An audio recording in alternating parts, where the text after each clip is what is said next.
The Elves of Ornicula. The Elves of Ornicula are one of the oldest living cultures within the Glass Sea.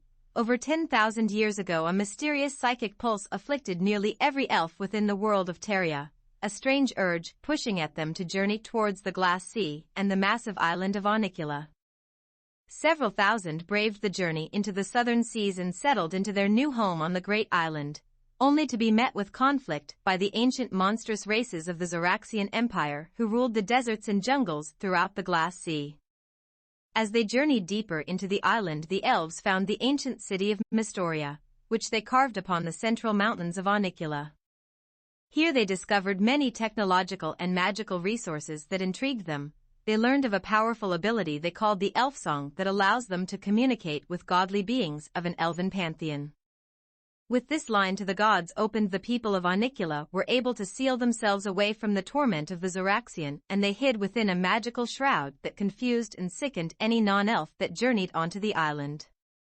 For tens of thousands of years, the elves of the Glass Sea hid from the rest of the world. It was only about 500 years ago that the mists that shrouded their home faded into the winds and they began to leave their isolation and communicate with the outside world. When they emerged, they brought with them strange magical technology powered by the Korkanosite found across the region. They'd learned how to manifest the energies of the crystals and used them as batteries for all sorts of daily life. This tech was manufactured for use by even the most common people. Lights, stoves, washers, and even agricultural machinery all brought a quality of life to people even outside of Ornicula, and it helped to usher in a massive interest in business and trade into the Glass Sea. A rich culture of dance, enchantment, and artistry grew within Mystoria and is very self-contained. Not a lot of outside groups can influence the way of life in Ornicula. The elves safeguard themselves from the world still and often exist in a state of isolation from all but the most trusted neighbor. Even traveling into the country needs to be registered by elven bureaucrats associated with Ornicula and Mystoria. It's mostly possible to travel to Ornicula and adventure the outskirts, but journeying deep into the continent is forbidden without the proper permissions. Around the islands you'll often find small settled areas that are mostly elven, that are self-contained, and typically rural and connected with nature. These are often found deep within the vast jungles that are spread thickly across the island. The Ashian Imperium. The Axians are a human-centric society of people who value their traditions and cultural practices, including a strict code of honor. The Ashian Badlands was the heart of the Zoraxian Empire tens of thousands of years ago, and was led by a twisted orc-like race of four-armed brutes and warlocks who had enslaved or absorbed many other races across Ithindal into their black empire. After thousands of years of cruelty and enslavement, the humans and dwarves raised arms against their captors and organized a rebellion, and with the aid of the elves of Ornicula they succeeded in defeating the Zoraxian Empire once and for all. The freed people called themselves Ashian, and they overtook the dark spires and jagged cities of their former masters, including the capital city of Oris, which stands today as one of the largest trading hubs on the Glass Sea. The Imperium is ruled by King Marcus Arcturus, whose house has ruled for many generations. There is a small council that helps with the rule, but most all decisions are left up to the king and his most trusted advisors.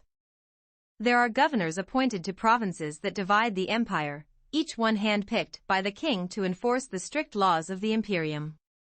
Across the north of the Glass Sea sits the Scorching Sands, a desert that is the major territory of the Ashian Imperium.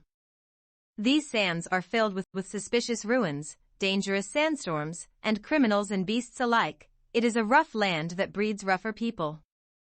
Scattered are great cities made of dark steel and iron, shaped with jagged and brutal architecture that would intimidate kind hearts or inspire bleak ones.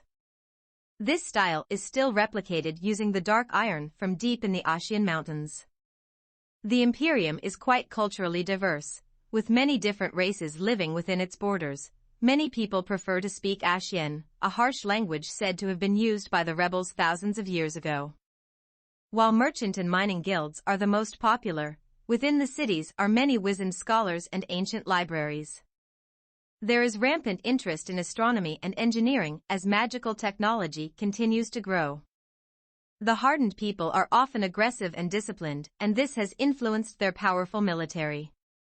The Ashian are known for heavy infantry and using large Korknazite-powered constructs to defend their cities and mining operations while also controlling the Iron Fleet, one of the largest navies in the world.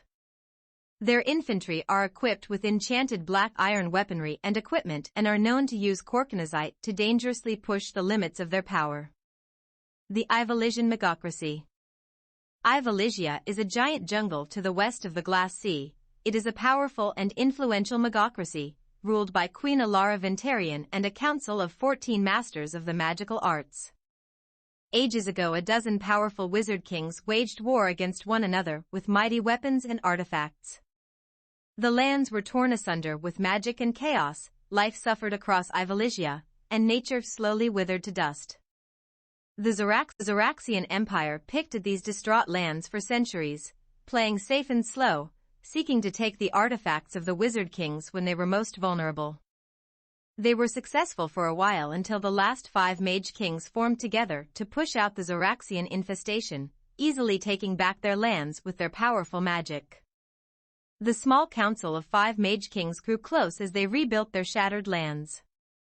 With aid of the elves of Onicula that journeyed through during the calling, they were able to reshape their kingdom and bring life back to the desolate wasteland their wars had created.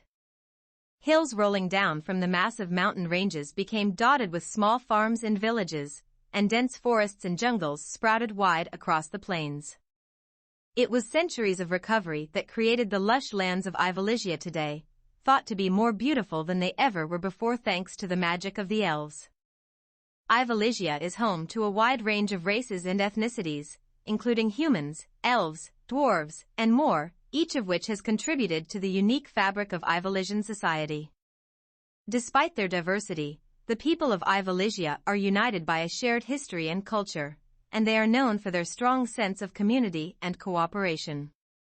Whether working together to defend their homes from external threats or simply supporting one another in their everyday lives, the people of Ivalicia are a close-knit and supportive group.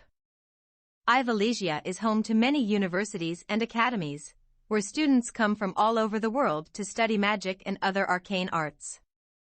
The capital city of Ivalicia is called Arborea, a bustling metropolis known for its many beautiful libraries, theaters, and museums, as well as its advanced magic and technology in its beautiful parks and gardens.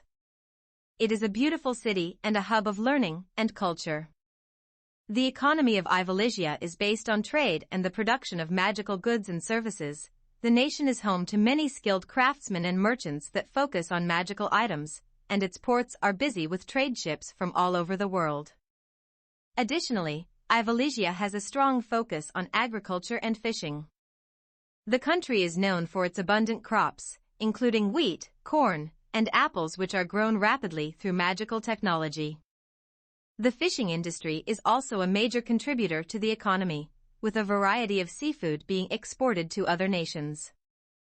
Despite its peaceful reputation, Ivalicia maintains a powerful military to defend its borders and interests. Its armies are made up of skilled mage warriors who are able to wield powerful magic in combat. The nation is also home to many powerful magical artifacts, which are guarded by the Council of Mages and used to defend the kingdom.